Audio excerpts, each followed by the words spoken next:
Out walking to my porch here in Louisville, Kentucky. I'm out here smoking my little cigar, drinking my coffee, contemplating the universe after doing some caregiving, taking care of my dad, hydration, nutrition, medication, all that. Today I'm going to talk about dementia. The truth of dementia. Dementia has always been with us.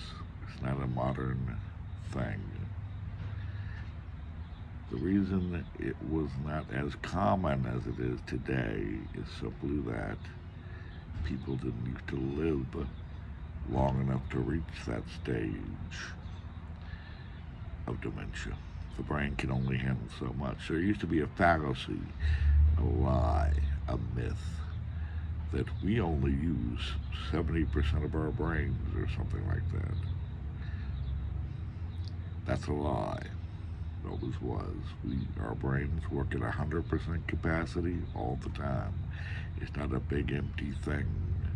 And this whole section of our brain that we're not using could suddenly make us psychics and move things with our mind.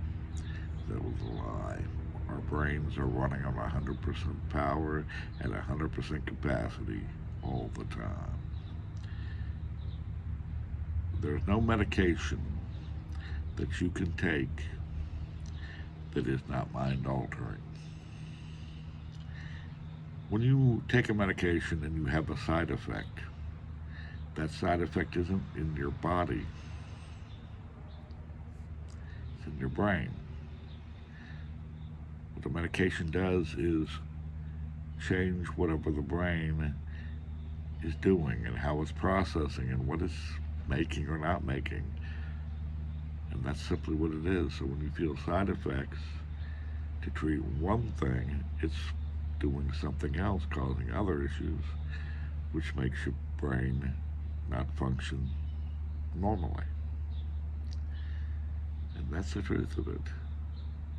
Now, I had an ancestor, John Adams, the president of this country. He lived to be 90 years old. Benjamin Franklin lived to be 84. Those were remarkable ages, and they kept their faculties till the day they died, more or less. They were not the norm. Most people didn't survive illnesses and all that.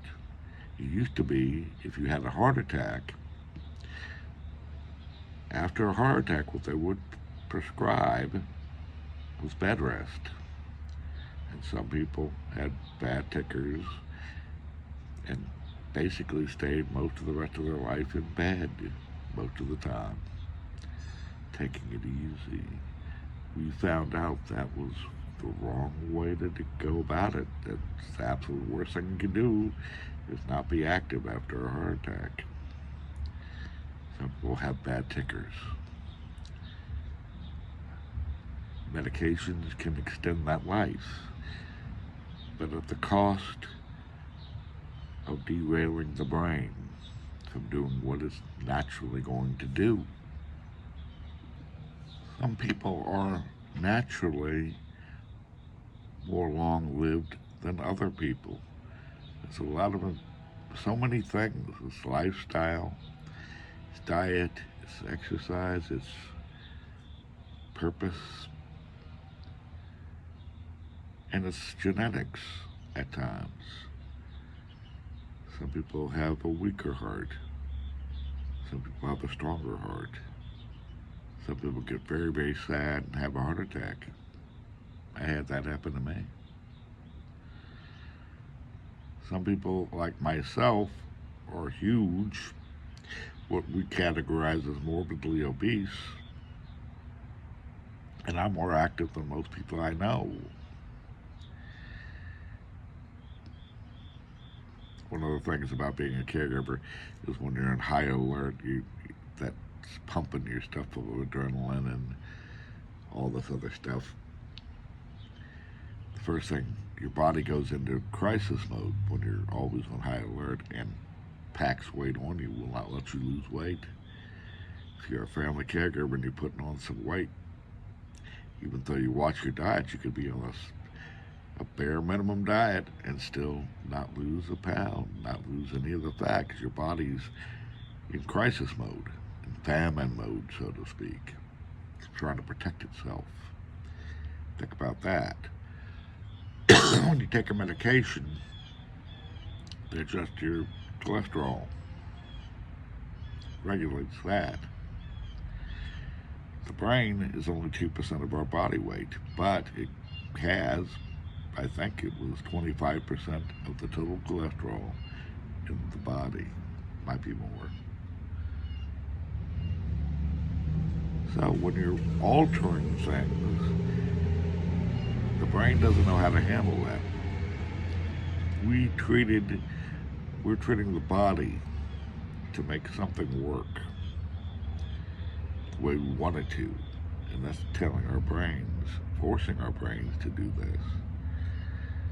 So you'll get the side effects and the unexpected things that go on with fixing the one problem that we want to fix, but our brain doesn't know how to process it because it's artificial. I wonder if John Adams had taken a statin, if he would have made it to the age 90 and with his full cognitive abilities and faculties. The probability is he wouldn't have. We are artificially extending life, but the brain was not designed for that. It has not evolved into that, so to speak. All these sudden changes in diet and sugars and salt, and the bare minimum that we used to have, the rare foods. Well, people used to eat all natural everything, and they didn't live past the age 45 or 50. And I know people eat fast food all the time, and they're 80, 90 years old. Some people are, from a lot of different reasons, going to be more long-lived than others. But when you're messing with the brain, trying to extend our life, and we do with medications to get us over many things that happen, diseases, whatever else, it still affects the brain. And that's why we're now seeing dementia as almost an epidemic. Because I have to tell you this, by extending our physical, we are now what? Our brain can't deal with all that. Our brain is not ready for that. It doesn't like to be controlled, overridden, changed. So now people are living longer. The brain is being overwhelmed with everything in the world, plus medications and side effects are being altered all the time. No wonder you're seeing dementia in epidemic proportions, because the populace that is reaching that naturally would never have made it that far. And that's the truth. There's no magic pill going to be able to fix Alzheimer's and dementia. Not. We'd have to be able to basically completely control the brain. And if we could completely control the brain, there would be no cancer. Because we would be able to stop the production of that. And we've not ever been able to do that yet. And so many diseases we cannot override. The brain, if controlled properly, could stop all of that, because that's the thing in charge of the rest. Something doesn't just magically grow in you.